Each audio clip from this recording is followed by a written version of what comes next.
Well, hello everyone, welcome back to the channel, and this time we'll be talking about the MCU, primarily about how fast they were. It's a weird thing to question, but nobody seems to really think they are that fast, or they are like really fast when compared to other forms of media. In today's video, we'll be talking about how the MCU characters, even the weaker ones, were always capable of at least being close to the speed of light, if not being massively faster than the speed of light. So, with all that out of the way, let's move on with this video. Now, we'll be using the Marvel Studios Visual Dictionary, which is valid to use, so no comments about it being invalid. It has a page about Iron Man and his suits. But on the Mark IV, we are specifically told that his beams are made up of light energy. And Mark VI says that the improved RT gives a higher output, implying higher speed as well. Now, this is not an outlier because other sources have also claimed that his beams are made up of light energy. And we know his beams are powered by the arc reactor, and if the arc reactor is giving light energy, therefore that means his repulsors, his unibeams, everything in his suit is basically just powered by light energy. So his attacking speed should be light speed. Heck, his nanotech suit is also able to react to his own repulsors, which means he can react to light speed as well. Now, the standard definitions for laser determination basically are as follows. So, let's show more proof for this. Iron Man's repulsors do actually move in a straight line like how light moves. So, that's one criteria down. And in the Avengers movie, when we see Iron Man fighting against the aliens basically, he comes here and meets up with Cap, and in a special show of a move, his beams actually reflect off surfaces like light should. And then Thanos uses the space stone to nullify the effects of the beam by making it refract into a liquid. Pause the video and read this if you did not understand the stuff, so get a dumbed down version for everything. And all this goes to show that characters like Iron Man and everyone who scales to him his repulsors and stuff should be capable of faster than light movement. Heck, I might as well just show this another outlandish can I was going to use, but realized it was too much outlandish. It basically would mean that Iron Man's repulsors, after he discovered the new element, would be so powerful they would be 1,000 times faster than the speed of light, which is pretty crazy to think about when you consider that that is like basically phase 2. That means that even just peak humans are just capable of faster than light movement and able to react at massively faster than light speeds. So yeah, with all that out of the way, let's move on to some characters who should scale to this, and even other feats which prove this, so we aren't only relying on one singular feat. Now we are told that in this shows that Ultron's energy beams are made up of light as well like Iron Man's beams, and Captain America is not only able to dodge them and react to them in his fight with Ultron like I am showing, which should directly mean Captain America also has faster than light speed reactions. But in Civil War, when Iron Man was charging his repulsor and he fired it, like you can see, Captain America reacts to it after it has already been fired, directly meaning he also has faster than light speed reactions. Even Iron Man in this scene is shown to be dodging Ultron's beams whilst flying at fast speeds. So they all should have light speed reactions. And even someone like Quicksilver, who is considered really fast in the MCU, the beams are really slow for him. So if anything, he also has light speed reactions. Now, with all that out of the way, let's move on to the other characters of the MCU. Like, for instance, let's talk about Thor Odinson, the Asgardian god who should also scale to the previous feats. But let's just talk about his individual feats as well. like how even his franchise also scales to light speed independent of this. Now, Thor scales to the Iron Legions who use the same technology as Iron Man, and also scales to the Destroyer's laser beams, which he clearly is shown to be reacting to with his hammer, mind you, so that should scale to combat speed. We are also directly told that this is a laser by the VFX team, and even characters like Sif, so peak as Guardians should also scale to this. They all must then be somewhat relative to light speed. Later on in this scene, Curse, this elf, basically throws a black hole grenade, and Thor is able to fly out of its pull whilst grabbing Loki. This is obviously really difficult because you would at least have to be moving at the speed of light, if not faster than the speed of light. And these are directly confirmed to be black hole grenades, not once but twice and multiple more times. So yeah, for Thor to even be able to do this, he would have to be faster than the speed of light, and if not massively faster than the speed of light, because of how he flew out of its pull. So yeah, now Thor should also scale to Hela in this scene where Hela catches a dagger thrown by Loki and throws it back faster than the Bifrost speed. Now the Bifrost works like a tractor beam, so for this dagger to actually reach Hela and then Hela to throw it back faster than the Bifrost would mean she would have to throw it faster than the Bifrost speed itself, which we know is massively faster than light. So for this whole scene to make sense, Hela would be throwing the dagger through the tractor beam, that is the Bifrost, faster than its tractor pull, which we know is massively faster than light. I made this rough diagram to explain it. It basically should explain how Hela would be massively faster than light in this case. Now, this isn't the best diagram to explain this. I would appreciate if you point out some mistakes I made and drop them down in the comments if there are any. Now, characters like Valkyrie and Thor are able to react to Hela, so they should also scale to this. Now, moving on to the Mad Titan Thanos, we all know that he should basically scale to all the characters I have mentioned prior, but let's look at one of his independent feats, I guess, because at least I think I should mention him in this one because I have no reason not to mention him here. Now we are going to talk about a feat from Thanos where he basically scales to the speed of Captain Marvel's photon blast at the very least degree, where the photon blasts are obviously made of light energy. That's what the name suggests.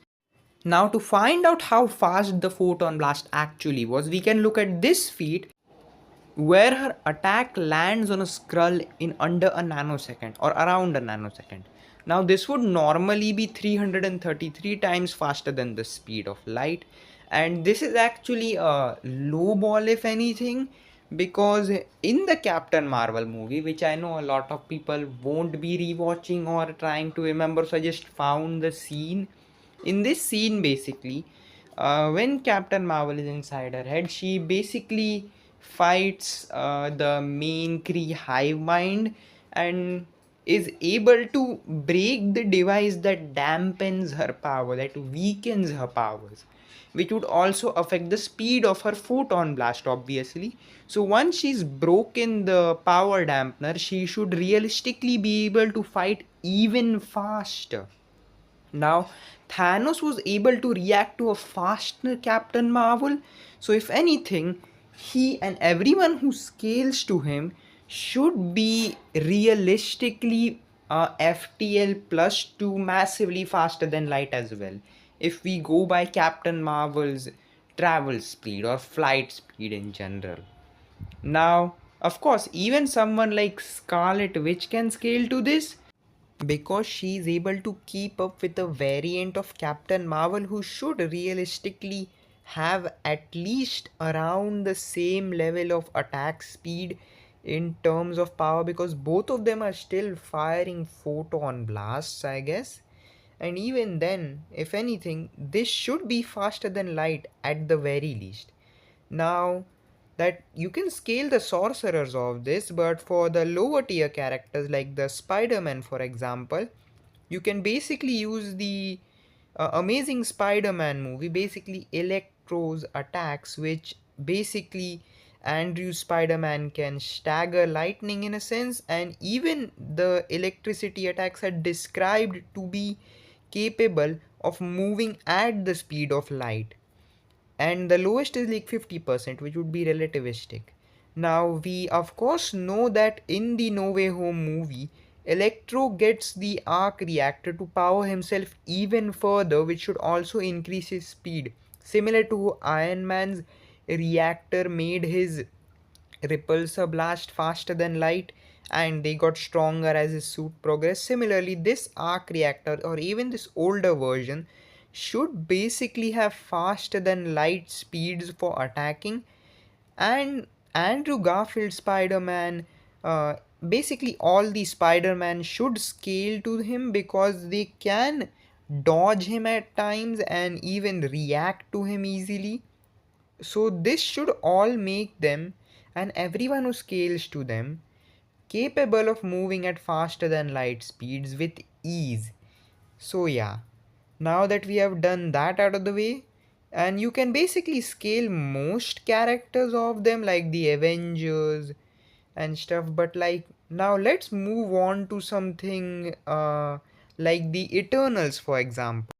Now, if you don't know who these are, I wouldn't blame you. These guys are pretty much just forgotten in the MCU now. They appeared once and never again, except for alternate worlds. But yeah, Makari, the only speedster in the group, is considered the fastest woman in the universe, multiple times, and even by Marvel Entertainment. So yeah, this means she is definitely the fastest, and this would imply she is faster than Captain Marvel. Captain Marvel is someone who can travel thousands of light years in a couple hours max to max. And this feat has been calculated to be around massively faster than light territory. So this would serve as an upscale to Makari and everyone in the Eternals movie basically. And for example, Icarus here, basically he's gonna be important in a bit. His attacks are stated to be lasers themselves, and by what MCU has been going by, this would mean his lasers are speed of light basically. And Makari is able to react and outmaneuver him and stuff, so she would have faster than light scaling at a bare minimum. Now Icarus later on fights Captain Marvel in an alternate universe basically, which is supposed to be identical to our mainline one. So if anything, he's fighting on even footing, even speeds with her, and even is able to react to Makari at times. And characters like Athena are also able to react to his optic lasers. All this goes to show that most of the Eternals do also have massively faster than light scaling. Now let's come back to Thanos for a bit because we just mentioned Captain Marvel. Now we are directly told in the script that Captain Marvel is basically flying for all she's got, as in she's flying at a top speed, and Thanos throws his sword faster than Captain Marvel is flying. So he threw it faster than Captain Marvel's flight speed. Now, this would scale to Thor, who, even while out of shape in the movie, you remember this version of him, right? He is able to dodge Thanos' double blade sword, and Thanos also reacts to him. So, they all scale relative to each other in this massively faster than light scale. And he's also able to react to Iron Man's repulsors, which are obviously, as stated, faster than light.